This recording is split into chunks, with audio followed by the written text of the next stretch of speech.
morning mist hangs heavy over the Thirth bombardment group as the ground crews prepare the flying fortresses for the day's sortie.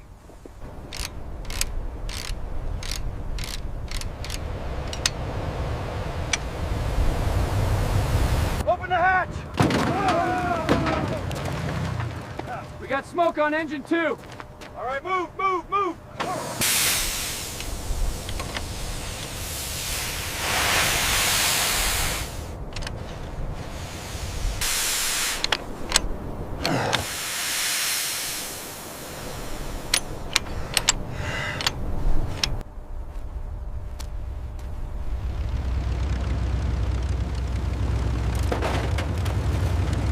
Keep that fuel coming. Ammo loaded and secure. Clear the area. Starting engine 3. We've got a serious pressure drop here at the hub assembly. See the seepage on this gasket. Write that down. Got it. Intermittent leak at the prop seal. Oil pressure and fuel pressure, check. Mixture controls, auto rich. Propellers, high RPM. Confirmed.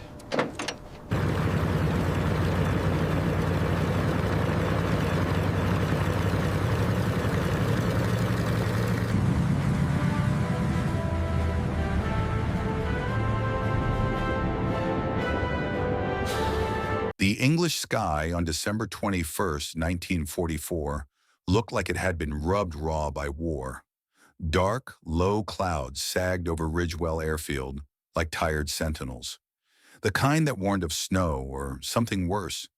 A sharp wind snapped through the hangars, whipping at jackets and loose canvas. The kind of cold that settled deep into bones and memories. Frank Delaney stood at the edge of the tarmac, his gloved hands shoved deep into a faded mechanic's coat, boots caked in black ice and engine oil. His eyes, gray as steel shavings, tracked the distant shape wobbling across the horizon. Through the fog and static of war, a crippled B-17 staggered home. "Eagle's bone," he muttered. To any other man on the ground, it was just another bomber crawling back from the jaws of Germany. But Frank knew better. He could hear it. Or rather, what he couldn't hear. Engine 4 was coughing, engine 3 nearly silent. And there was a noise, a wrong kind of resonance, like the propellers weren't feathered, a pitch too deep, too resistant. He reached instinctively to the side of his belt where a small, rust-stained wrench hung by a leather loop. Bent slightly near the socket, worn smooth by years of oil and problem-solving. An old mistake. A saved life. Static cracked across the radio tower speakers, but the words were clear enough. "Eagle's bone inbound, heavy damage. Requesting emergency strip. Can't maintain altitude. Repeat, can't hold altitude." Frank exhaled, watching his breath mix with the fog. Around him, the ground crew sprang into action. Men shouting, flares launching, medical tents unfolding like ritual. But Frank didn't move. He knew that sound, that struggle, the way a plane fought not just gravity, but the betrayal of its own parts. A feathering failure on engine 2, maybe, which combined with the loss of engine 3, made the aircraft nearly unflyable. It would drag itself down like a wounded dog chasing ghosts. 10 men were up there. 10 lives depending on a system that had already given up on them. Frank didn't work in the tower. He wasn't in command.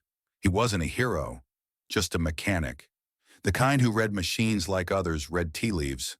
Not by manuals, not by orders, but by feel, vibration, the hum of tension in steel.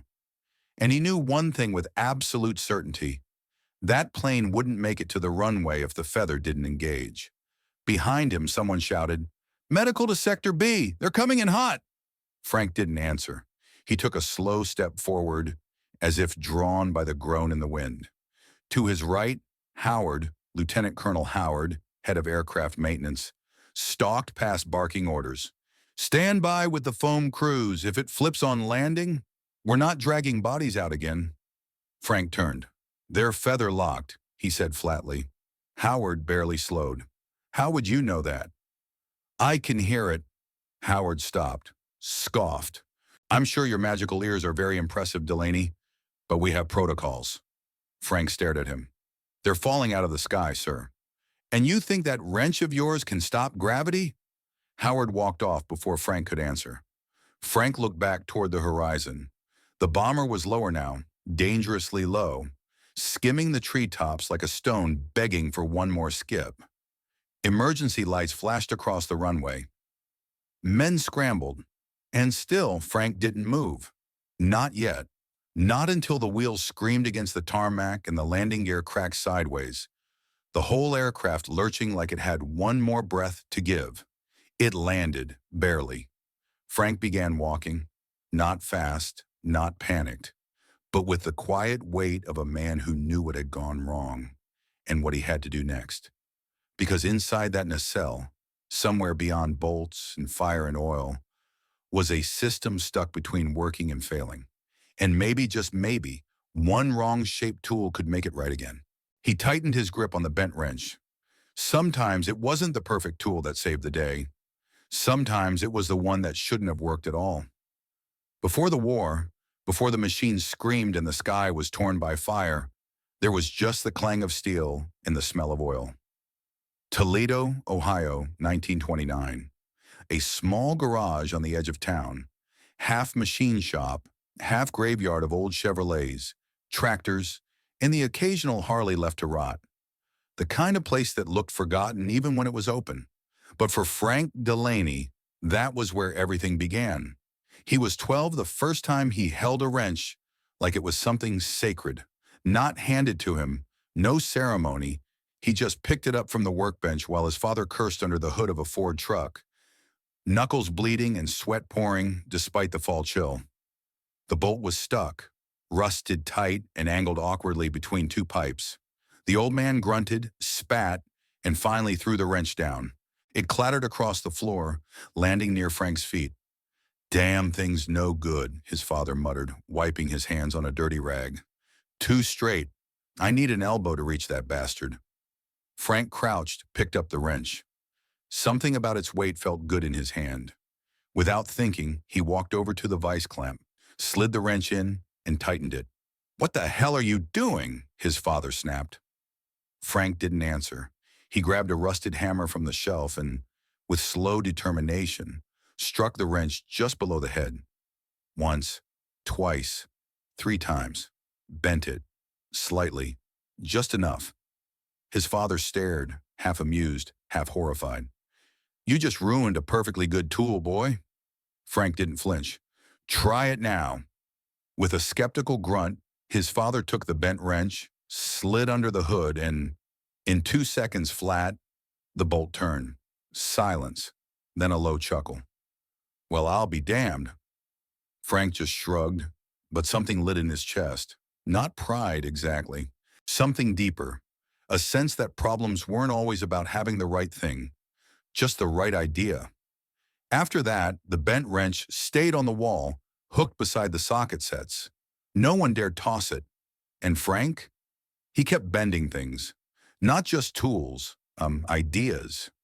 He questioned the manuals, listened to machines with a kind of quiet reverence. Where others saw gears and belts, he heard tension, hesitation. His father called it machine whispering, usually followed by, "Don't let anyone catch you doing it."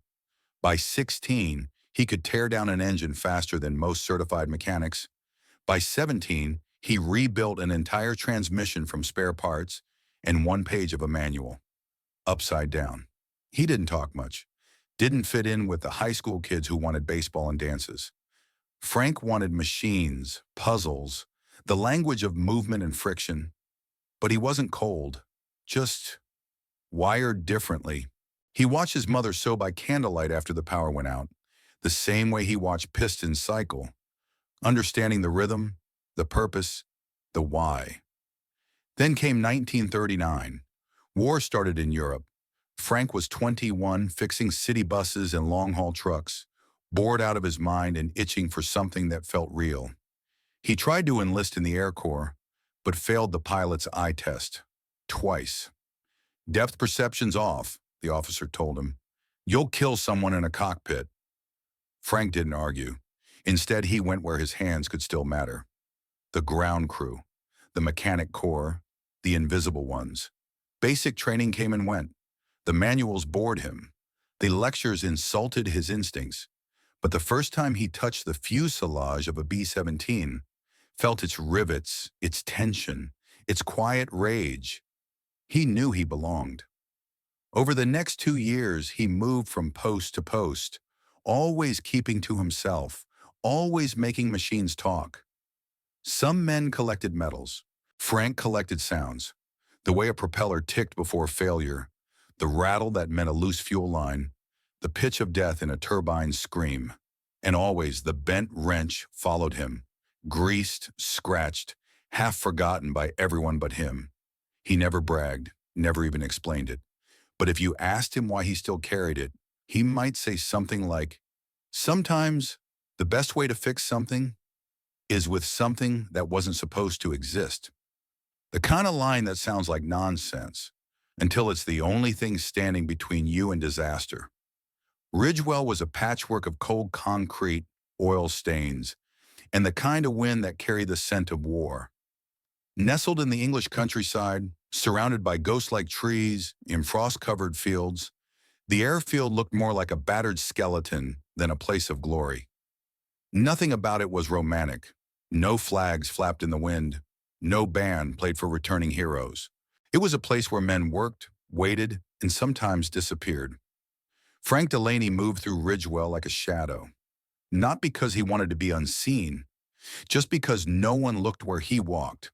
Mechanics were everywhere. Tools clanged. Engines roared and whined. Somewhere in the distance, a ground crew was yelling about a fuel leak. Frank didn't yell. He didn't need to. He had his tools, his ears, and the machines. And that was enough. The barracks were always too loud or too quiet. Some days you could hear laughter. Most days it was just the static of a war being fought by people you'd never meet. The chow hall smelled of metal trays and regret. Mail came late, if it came at all. The runway never slept. Among the mess of pilots, gunners, engineers, and clerks, Frank was just the quiet one with the bent wrench. Some called him a wizard. Others thought he was just weird. But every time a bomber came in coughing, barely holding itself together, they called for Frank. Still, the command didn't like him much.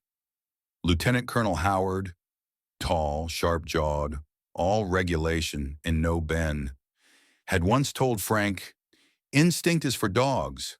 I want diagnostics." Frank had nodded, then saved a bomber 2 days later with nothing but a socket wrench in his left ear pressed against the hull. Howard didn't forget. He didn't forgive. He preferred his men obedient. Frank preferred his machines honest. But not everyone treated Frank like a ghost. "Hey, Delaney!" The voice rang out, clear across the hangar. A young man jogged toward him. Tan flight jacket, crooked smile, eyes too hopeful for someone flying into death every week. Second Lieutenant Danny Reeves, 23, Alabama drawl, grew up chasing thunderstorms in a biplane with his uncle. Danny liked to talk. Frank didn't. Somehow they got along fine. "You hear the racket in the number 2 on Eagle's Bone yesterday?" Danny asked, falling into step beside him. Frank gave a slight nod. "Loose bracket near the governor. It'll rattle worse if the weather drops." Danny grinned. "See? That's why I like you. You always got an answer." "I don't have answer," Frank said. "Just theories." "Well, your theories have saved my ass 3 times now. I'm keeping score." They reached the edge of the maintenance pit. Below, 2 crews were working on a battered B-17, wings pocked with shrapnel scars, 1 tire burst, oil dripping from its underbelly like sweat. Frank stared at the engine, cowling, eyes narrowing. "You ever think about flying?" Danny asked suddenly. Frank didn't look away. "Tried. They said I'd crash into my own shadow." Danny chuckled. "You? Nah. You'd probably fly the damn thing by sound." Frank allowed a rare half-smile. Above them, a siren wailed once, then twice. "Incoming." Danny's smile faded. "Guess that's our signal." Frank turned. "You on this one?" "Yeah, Berlin run tomorrow." Danny's tone was light, but his fingers fidgeted with the strap of his helmet bag. Frank didn't say good luck. He just nodded. They both knew luck didn't mean anything anymore.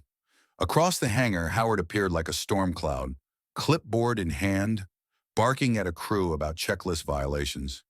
His eyes scanned the hangar, stopped briefly on Frank, and then moved on. Danny leaned in. "You and the Colonel ever going to settle your feud?" Frank shrugged. "I don't play chess." Danny laughed. "You should. You'd win without moving a piece." And then he was gone, swallowed by the maze of airmen, machinery, and unfinished conversations. Frank stayed behind, eyes drifting back to the bent wrench hanging from his belt. At Ridgewell, things broke. People too. But machines told the truth. And Frank, he knew how to listen. The sky was still ink black when the first engines sputtered to life. December 22nd, 1944. Ridgewell Airfield wasn't awake so much as it was stirred. A groaning machine in itself, stretching cold steel joints and preparing for another day of war. Snow dusted the edges of the runway, glinting like powdered glass under the hangar lights. Inside Maintenance Bay 2, Frank Delaney stood by the open flank of a B-17 named Eagle's Bone. The name was stenciled in white over a hand-painted eagle skull, its beak cracked, its eye sockets hollow. The aircraft had flown 27 missions. Too many. Today would be 28. A flight crew moved around the bomber with ritual efficiency, checklists clipped to jackets, hands running over metal like surgeons checking a pulse. It was the last full squadron deployment before Christmas.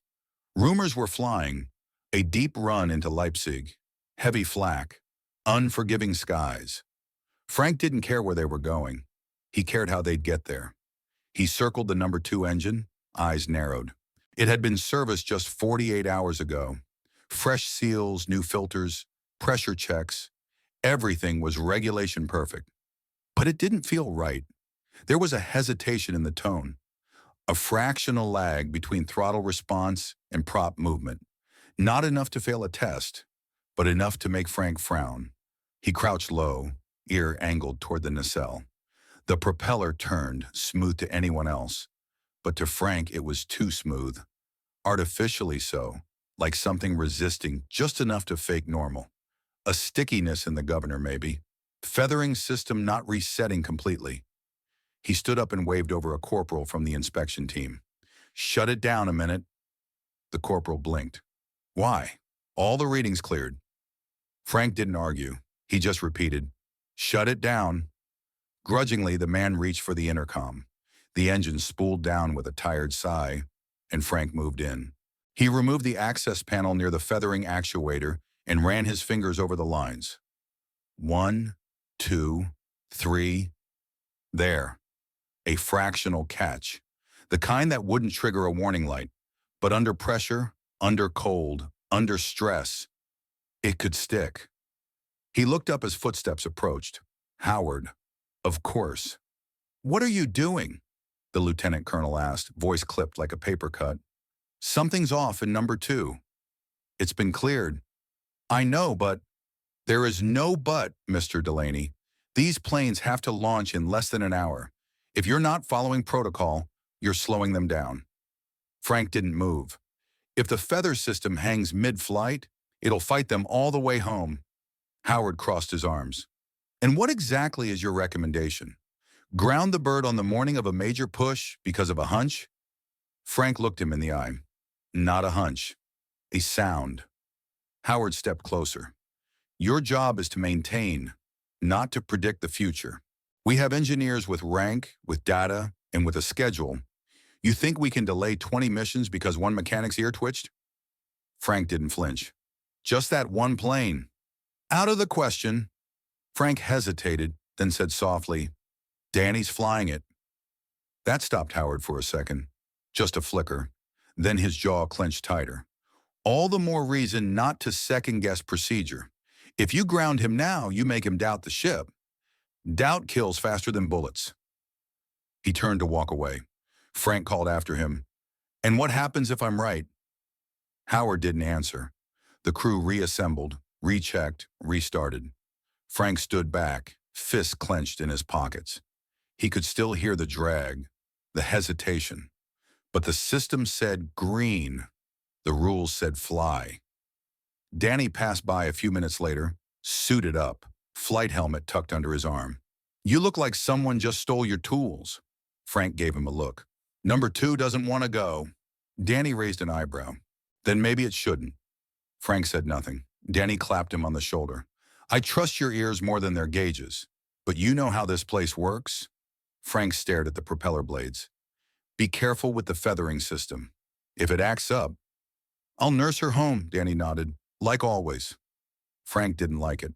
Not the tone, not the silence in the machine, not the way his gut kept twisting every time the engine hit high RPM.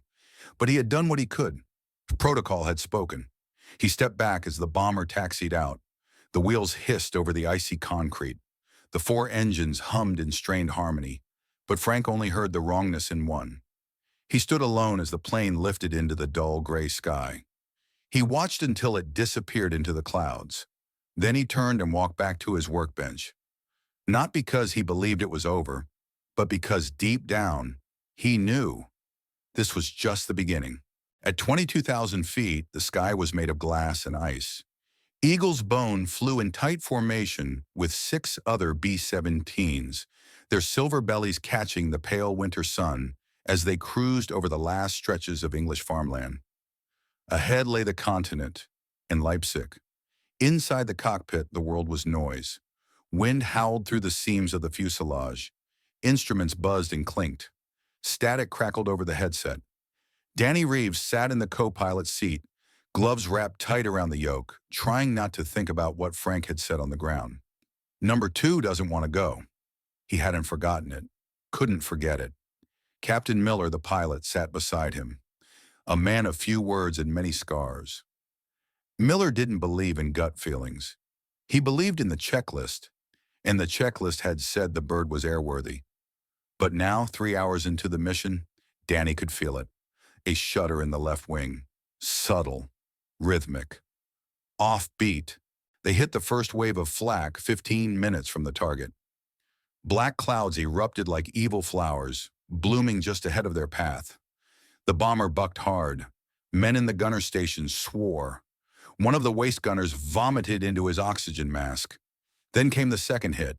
Sharper, louder, too close. The entire aircraft jolted. Danny looked right. Engine 3 was gone. Not sputtering. Gone. Flames licked the metal, and black smoke streamed out in a jagged tail. "Engine 3 hit!" the engineer shouted. "Feather it!" Miller barked. The engineer reached for the switch. The propeller slowed, then stopped. Feathered perfectly, blades aligned to cut through the wind with minimal drag. Danny's heart pounded.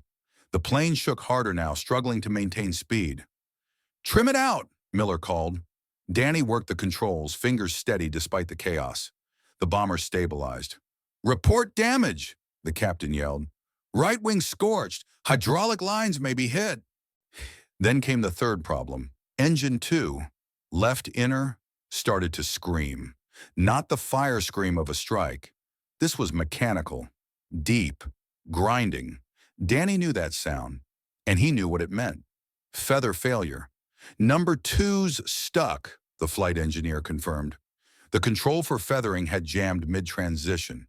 The blades were stuck halfway between feathered and full pitch, now acting as a giant air brake. Danny cursed under his breath. Now they were flying on only 2 good engines, 1 and 4, and one of those was fighting against them. They began to drop, slow at first, then faster. "Altitude falling. 20,000 and dropping. We're losing her," someone yelled. The bomber tilted left. Danny fought the yoke, trying to counter the drag. Miller's jaw was clenched, his hands white on the throttle. "Can we turn back?" Danny asked. "We have to," Miller snapped. "We're not making the target on 2. He grabbed the radio. "This is Eagle's Bone. Aborting mission due to power loss. Heading home. Request escort." The tail gunner chimed in. "I see fighters. Ours." A small mercy, but altitude kept bleeding away. They passed 18,000, then 17. Frost formed on the inside of the cockpit windows. Oxygen masks were mandatory now. Danny stared at the number 2 engine. The propeller spun too fast, not with power, but with resistance, dragging them down. The sound was maddening, a constant metallic howl that vibrated through the floor. He thought of Frank, thought of the way the mechanic had looked at the plane before takeoff, like a man watching a friend step into a fight he couldn't win. "We have to shut that engine down completely," Danny said. The engineer hesitated. "We do that. We'll be flying unbalanced." "We already are," Miller nodded. "Kill it." They pulled the mix. Engine 2 died, but the prop didn't stop. It kept spinning, dragging, wasting fuel, pulling the plane toward the earth with every revolution. 16,000 feet. 15. "Prepare for ditching if we hit 12, Miller yelled. Danny scanned the altimeter. They were still over enemy territory. Too far from the coast. Too far from help. Too close to death. "I'm calling it in," Miller said. He flicked the radio. "Ridgewell Base. This is Eagle's Bone. We've lost 2 engines. Feathering failure on number 2. Descending rapidly. Request emergency strip." Static. Then a voice. "Copy Eagle's Bone. Holding strip for emergency. Weather clear. ETA. 20 minutes if we hold." "Understood. Good luck." That was all. 20 minutes to make it home. 10 men counting on the aircraft to do what it was no longer built to do. Danny gritted his teeth. Frank had been right. And now the only thing they could do was try to land this dying bird before she took them with her. The radio room smelled like burnt wires and old coffee. Frank Delaney stood at the edge of the console, eyes locked on the operator's face as the transmission came in. His hands were still greasy from his last job, but he didn't notice. His mind was already flying. Eagle's Bone reporting, lost engine 3, feather failure on number 2, descending at 15,000, requesting emergency strip. Frank's jaw tightened. He didn't say "I told you so." Didn't need to. The operator turned to him. "They're 20 minutes out. ETA puts them just inside the window. If they hold altitude." "They won't," Frank said, already moving toward the hangar. Across the tarmac, the sun had barely risen. The frost still hadn't melted on the hard concrete. Sirens began to blare. Not the kind that meant bombs or fighters, but the kind that meant a bird was coming home broken. Ground crews scrambled. Fire trucks rolled out. Medical teams prepped cots and morphine. Frank walked with purpose. Inside Maintenance Bay 1, Howard was already barking orders. His coat was perfect. His clipboard, flawless. He looked like he'd never broken a sweat in his life. Frank didn't wait for permission. "I want the number 2 feather system held open the second she lands," he said. Howard didn't look up. "You want?" "She's got a runaway prop. If we don't stop it on the ground, it's going to tear the gearbox apart." Howard finally turned. "You're not assigned to the recovery detail." "Doesn't matter, that system's compromised. I can get inside it faster than your crew can figure out how it failed." Howard raised an eyebrow. "You think you're the only one here who knows how a prop governor works?" "I think I'm the only one who listened to it yesterday and knew something was wrong." A long silence passed between them. Then Howard said, cold and clean, "You were already overruled once. Are you suggesting I ignored a legitimate safety hazard?" Frank didn't flinch. "No, I'm saying we both have one more chance to get it right." Howard's lips tightened. "You want to override recovery protocol and initiate field diagnostics on a hot engine? Without teardown? Without paperwork?" "Yes, not a chance." Frank stepped forward. "This isn't about protocol. This is about saving a crew. They'll land. You'll write a report. Then we'll assess damages by the book. There won't be a plane to assess if that prop breaks loose on the runway." Howard took a step closer. "You're a mechanic, not command, not engineering, not strategy. You don't get to decide what happens next." Frank stared him down. "If that's true, then why do they keep coming to me when nothing else works?" Howard's eyes narrowed. But before he could answer, the intercom crackled. "Emergency inbound. Eagle's Bone now at 6,000 feet. On final approach." Frank didn't wait. He turned and walked straight toward the strip, heart pounding, hands already reaching for the tools he carried everywhere. He didn't need authorization. He needed access. Snow began to fall, light at first, then heavier. It swirled around him as he jogged to the edge of the tarmac, stopping near a line of ground crewmen in flame-retardant suits. In the distance, the B-17 appeared, low, limping, tilted slightly left. One engine smoking, one spinning too fast, two barely holding the rest in the air. It was the sound that got him, that high, screaming whine from the number 2 prop. Blades still fighting the wind, even without fuel to drive them. Frank muttered, "She's still dragging." The wheels hit the runway hard, too hard. Sparks burst from the landing gear. The aircraft bounced once, then settled with a shriek of metal. Skidded, slid, slewed sideways before the pilots wrestled her back into line. She stopped 70 feet short of the emergency foam line. Alive. Barely, Frank was already moving. As the medics swarmed the side hatches and gunners began to stumble out, Frank ducked beneath the wing. The nacelle radiated heat. The metal hissed under the falling snow. Oil dripped like sweat from the seams. He reached for the feather access panel. Then a hand grabbed his arm. "Howard, you touch that engine, and I'll have you grounded." Frank looked him dead in the eye. "You do what you have to." He pulled his arm free and opened the panel. Somewhere inside that nacelle, a system was frozen between life and failure. And Frank Delaney was the only one listening. It wasn't the first time Frank Delaney had heard something no one else believed. Years ago, North Africa, 1942. The sun there didn't warm you. It flayed you. Everything metallic sizzled under your hands, and the sand got into every bolt, every seam, every breath. Frank was stationed at a temporary strip carved into the desert, patching together whatever flew. There'd been a C-47 on the runway that morning. Cargo bird. Nothing fancy, no guns, no glamour. Just twin engines and a belly full of fuel and rations bound for the front. The pilot, Captain Ray Torres, was a good man. Young, reckless in the charming way, always chewing something. He called Frank Sparky, even though Frank had never touched a wire in his life. That morning, Frank had heard it. The click. Just a click. One click every 12 revolutions, coming from the number 1 engine, too faint for the others to hear over the roar of the prep crews. Too small for the diagnostics to pick up. But Frank had felt it, the tick in the vibration, the tiny hesitation in torque response.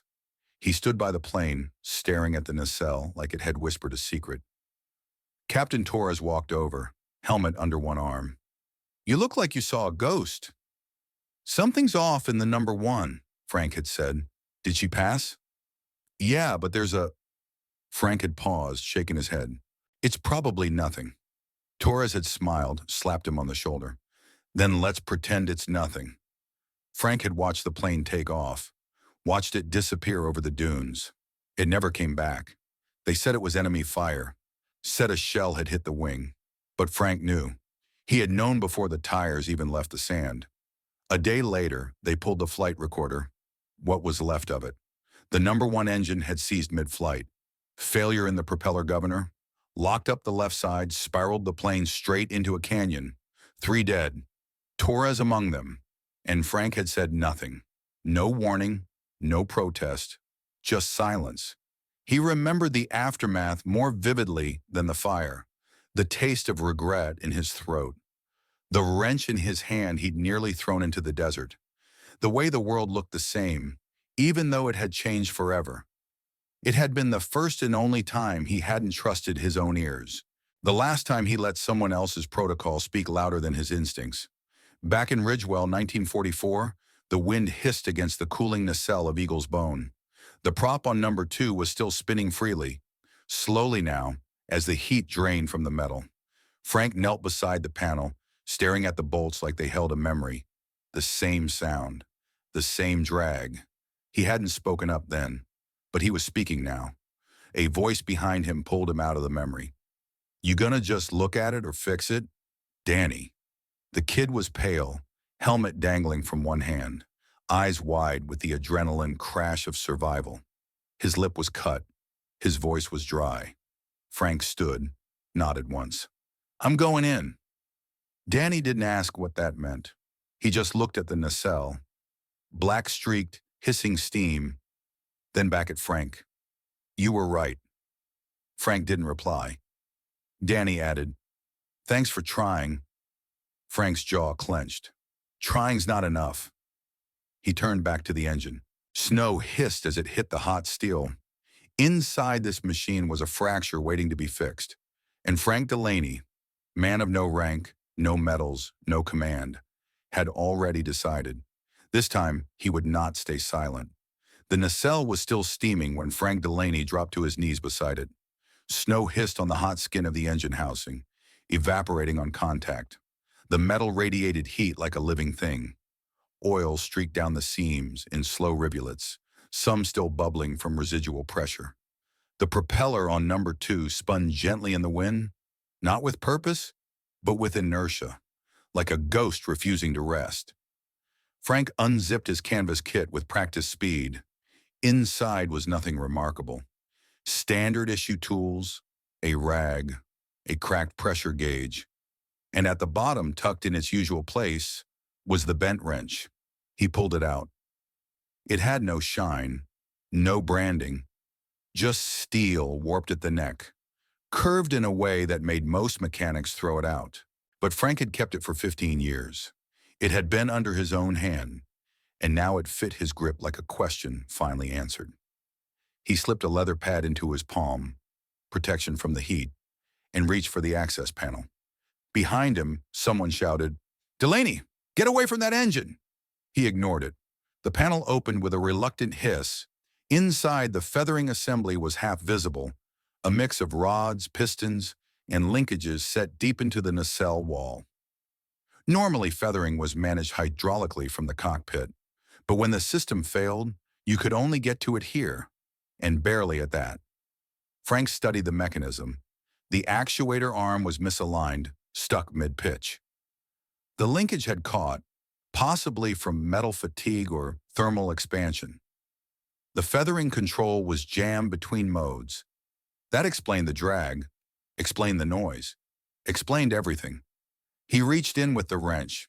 It didn't fit? Of course it didn't. Standard tools never did. He pulled the bent wrench from his belt. The angle was awkward, backwards almost.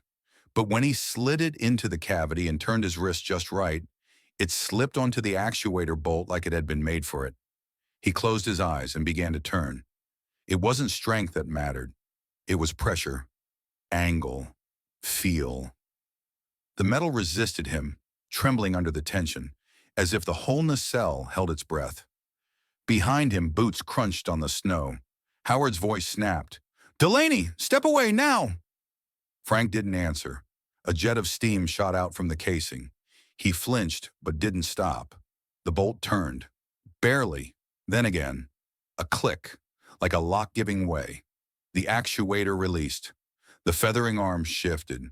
The propeller, he'd been dead and dragging for hours, slowed, stopped, feathered, fully.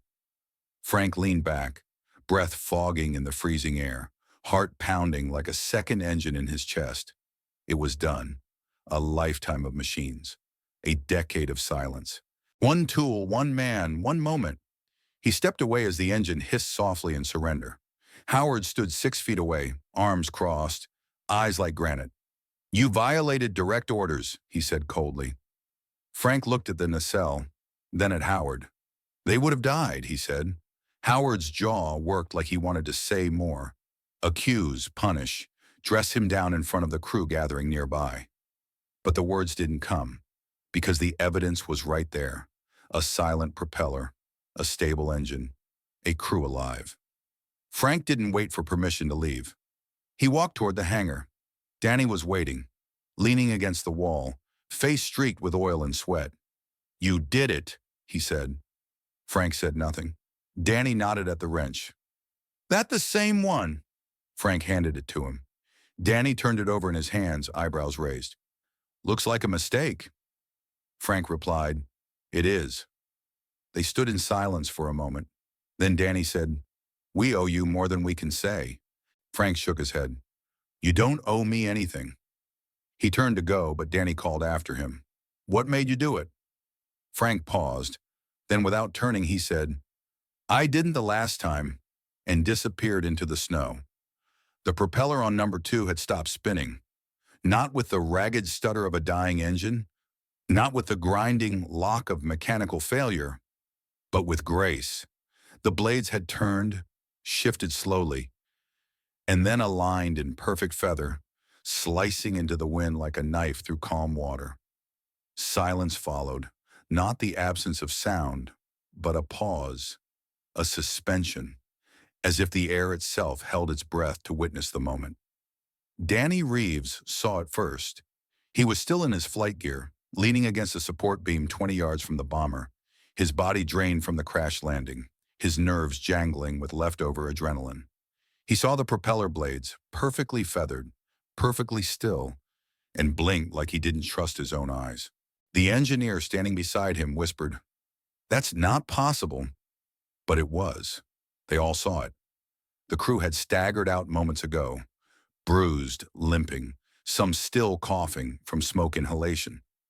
But now they froze, one by one turning back toward the aircraft, toward the engine, toward Frank.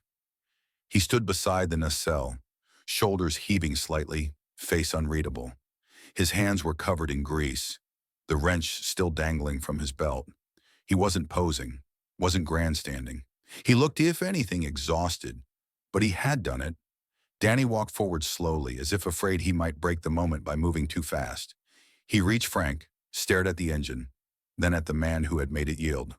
"How?" he asked. Frank shrugged. "It just needed the right angle."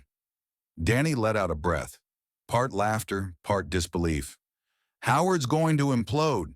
"Let him," Frank muttered. More crew gathered around. Not close, just enough to see, enough to understand. For once, no one said a word. The silence felt earned. Danny looked at the feathered propeller again, then back at Frank.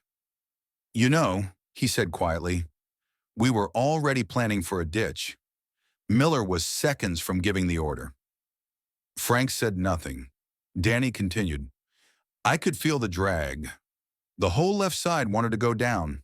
We lost altitude every minute." Frank nodded slowly. "Feather failure will do that, especially if it sticks halfway. You get full resistance, no benefit. It's like flying with a parachute tied to your wing." Danny's voice dropped. "And now it's fixed?" Frank glanced at the nacelle. "It's feathered. That's what matters."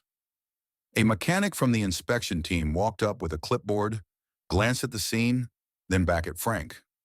"You touched the actuator without disassembly?" Frank gave him a look, the kind that said, "I didn't ask permission, and I'm not about to explain it to you." The mechanic stepped back. Danny stepped closer. "You didn't have to do that." Frank raised an eyebrow. "I mean," Danny said, "you weren't on the list. You weren't assigned to recovery. You could have just walked away." Frank looked at him. "I have done that before," he said simply. Danny nodded, the meaning landing heavy. He didn't press. The snow was falling harder now. Thick flakes drifted between them and the still smoking bomber. Somewhere behind the hangars, sirens wound down. Fire crews packed up hoses. Command staff barked orders. The war resumed, but in this moment, at this engine, there was peace. Frank took the wrench from his belt, looked at it. The bend was more pronounced now, slightly warped from the heat, edges darkened with oil. He turned it over in his hand once, then tucked it back into his bag. Danny said, "You saved 10 lives with that." Frank shook his head. "I didn't save anyone. The plane made it back. You landed it." Danny smiled. "You made it possible." Frank didn't smile, but something in his face softened. Across the tarmac, Howard stood at a distance, arms folded, watching. His posture was tight, rigid. He didn't move, didn't approach, didn't interrupt. He had seen it. Everyone had. Frank turned back toward the hangar. Danny called out, "You ever think about teaching this stuff? You know, making it official?" Frank paused, then said, "Machines already talk. Most people just don't listen. And with that, he walked into the snow. The hangar felt colder than the snow outside. No machines hummed inside. No tools clattered, just silence, broken by boots on concrete. Frank Delaney stood near a metal workbench, wiping grease from his hands with a rag that had seen too many engines. He wasn't looking at the door, but he knew who was coming. Lieutenant Colonel Howard entered like a storm contained inside a uniform. His coat was immaculate. His boots shined. His clipboard was tucked under one arm like a loaded weapon. He stopped 5 feet from Frank. "You violated direct orders." Frank didn't respond. Howard's voice was calm but sharp enough to cut steel. "You breached a live aircraft during an unauthorized recovery. You operated without command clearance, without safety redundancy, and without a teardown report." Frank folded the rag once. "The engine feathered." "That's not the point. It's the only point that matters." Howard stepped forward. "This isn't a garage, Delaney. It's the United States Army Air Forces. You don't get to freelance field repairs like some backwoods mechanic playing hero." Frank met his gaze. "Is that what you think this was?" Howard's jaw flexed. "I think you gambled with a live system. I think you endangered yourself and others. And I think if that prop had come loose, we'd be scraping your pieces off the runway." Frank nodded once. "And if I hadn't done anything, we'd be burying 10 airmen instead." Howard bristled. "That's emotional reasoning, not engineering. We have procedures for a reason. Procedures didn't stop the feather failure. Then we investigate, we diagnose, we follow the chain of command." Frank tossed the rag onto the bench. "You'd rather follow the chain all the way into a crater." Howard's face darkened. "What you did was reckless. What I did was necessary." They stared at each other. One man forged in regulation, the other in instinct. Howard broke first. "Do you think you're the only man who's ever heard a bad bearing? The only one who can smell overheating oil? You're not special, Delaney. You're just undisciplined." Frank's voice was quiet. "I don't need to be special. I just need to be right." Howard's hand tightened on the clipboard. "You're being written up. Full review. Possible suspension pending investigation." Frank nodded slowly. "Then investigate." A long silence. Howard turned to go, then paused.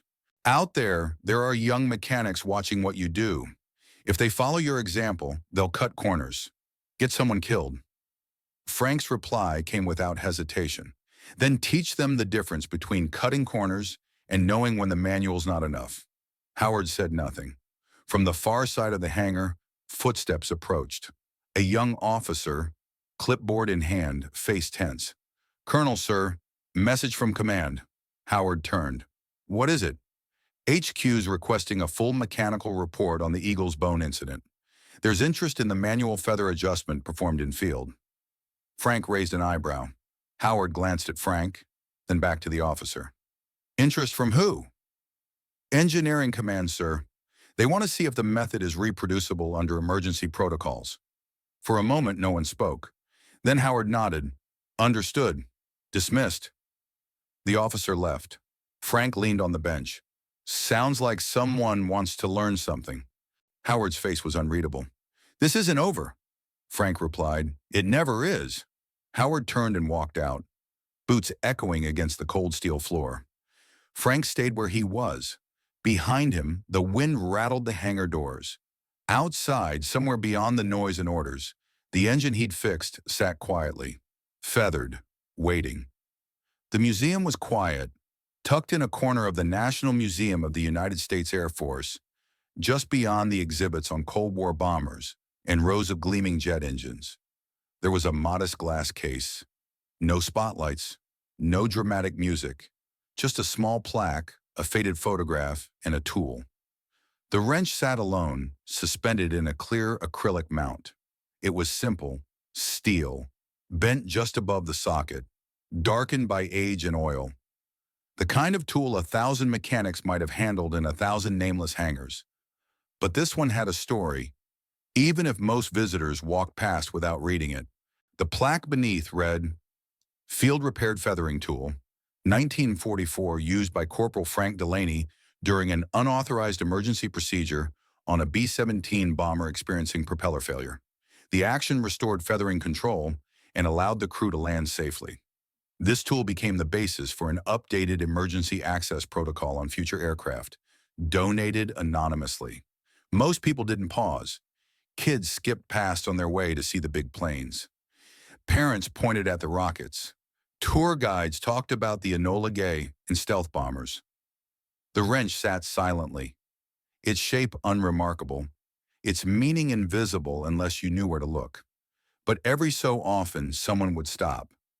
On that day, it was a young Air Force cadet, uniform crisp, posture perfect. He was alone, notebook in hand, eyes scanning each display with reverence. He paused in front of the wrench, reading the plaque once, then again. A frown creased his forehead. He stepped closer, staring at the photo behind the glass. It was grainy, black and white. A man in a mechanic's coat standing beside a B-17, his face half shadowed by the wing above him. No name, no rank. Just that look, the look of someone who had seen too much and spoken too little. The cadet scribbled something in his notebook. Beside him, an older man leaned on a cane, watching quietly. He had silver hair, a lined face, and eyes that looked like they remembered everything. "Ever hear the story?" the man asked. The cadet glanced over. "No, sir. Doesn't say much." The old man nodded. "Doesn't need to." He stepped closer to the glass. "That wrench saved 10 lives," he said, "including mine." The cadet blinked. "You were on that plane?" A nod, slow, heavy. "Eagle's Bone, December 1944. The cadet straightened. "Sir, may I ask, what happened?" The old man smiled faintly. "Everything broke. Engines failed. Systems locked. We were falling fast. Should have died. But someone on the ground refused to stay quiet. Saw what no one else saw. Did what no one else dared." He tapped the glass gently. "And he did it with that." The cadet looked at the tool again. Differently this time. The bend, the wear, the story it didn't tell out loud. "Was he an officer?" "No." "Engineer?" "Nope." "Pilot?" The old man chuckled. "He didn't even fly." A pause. "He just listened when the machine spoke." They stood in silence for a moment longer. Then the old man adjusted his coat. "Remember that, son. The world doesn't always give medals to the right people, but some tools and some men leave a mark anyway." The cadet nodded. "Yes, sir." As they walked away, the glass case remained behind them. Quiet, unchanged, unnoticed by the next wave of visitors. But inside it, the wrench gleamed faintly in the light, still bent, still waiting. "They ask me to speak sometimes. Not often. Not like the generals or the war heroes they make movies about. But every now and then, on Veterans Day or in a classroom full of kids who've only seen war through pixels and posters, they ask me to tell a story. And when I do, I tell them about a man named Frank Delaney. Not a pilot, not a commander, just a mechanic.